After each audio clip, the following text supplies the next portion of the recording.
Totally by accident today, I stumbled upon one of the coolest productivity hacks I've ever seen.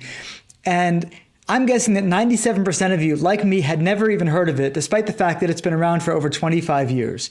So what happened? I was using my Brave browser earlier. This is a version of Chrome, but it's got a bunch of things built in that I really like, including some different security things to it. But it's got one feature that drives me nuts, or at least the absence of one of my favorite features. For some reason it dropped, which is that if I'm signing up for a new website, a new tool, on Chrome, I can just right click and it says suggest strong password. I'm right there. But on Brave, for whatever reason, they got rid of this. And then I've got to go open up, LastPass or 1Password or one of these websites, copy a password and then put it in. It's not a huge deal, but it takes me like an extra 15 seconds. And why can't I just have my right click anymore?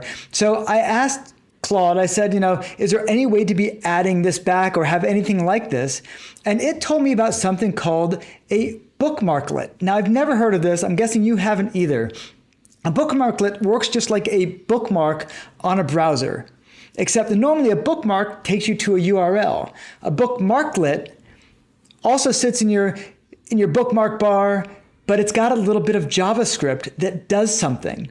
And Claude made me a little JavaScript that would generate a super secure password. So now all I've got to do is go up to my bookmarks folder and just hit the button where the bookmark normally is, and boom, I've got a new strong password that is copied to my clipboard. Then I'm like, hey, wow, that was really freaking cool.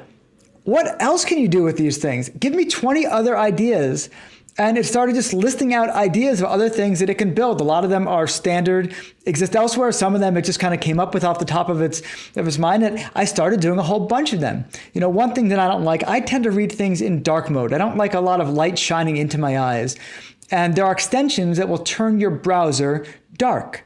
But they do it everywhere. Like if I'm reading a certain tab, I go to my dark extension, it makes all of my tabs dark, which completely messes with the look of some of my pages.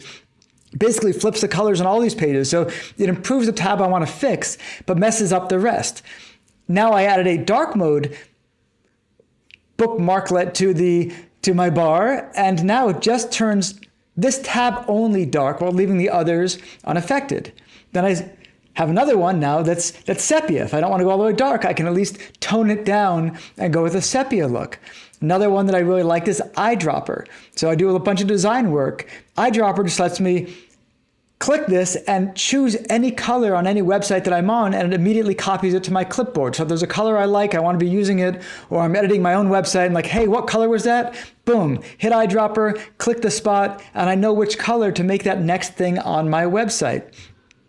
There's a nice little timestamp link that say if I'm watching a video and I want to say, oh, wow, that really hit me. You know what? I want to tell my wife about this. I want to tell my son about this bit. I don't want them to start the video at the beginning. I want them to actually hear exactly what I heard. I hit this little timestamp and boom, they get a YouTube link exactly at the second that I was watching that I wanted to record. Also, if I'm watching YouTube, I have a little picture-in-picture icon that I can now click. Boom, YouTube comes down into the corner, and I can be on other windows and still have my little YouTube thing there in the corner.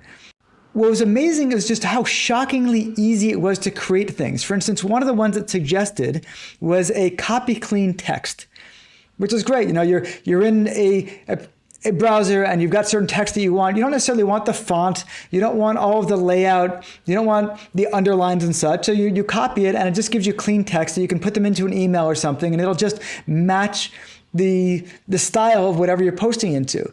Now, I like that, but actually for my writing, I often want things copied with italics preserved. I find that's a big thing, is that when you copy things from one program to another, either you're bringing over everything or you're bringing over nothing. And often I like to bring things over, but keep the italics, because I think the italics are a lot for the point that I'm making. So I added a copy clean text with nothing, and also a copy clean text but preserve italics, which Claude was able to generate for me.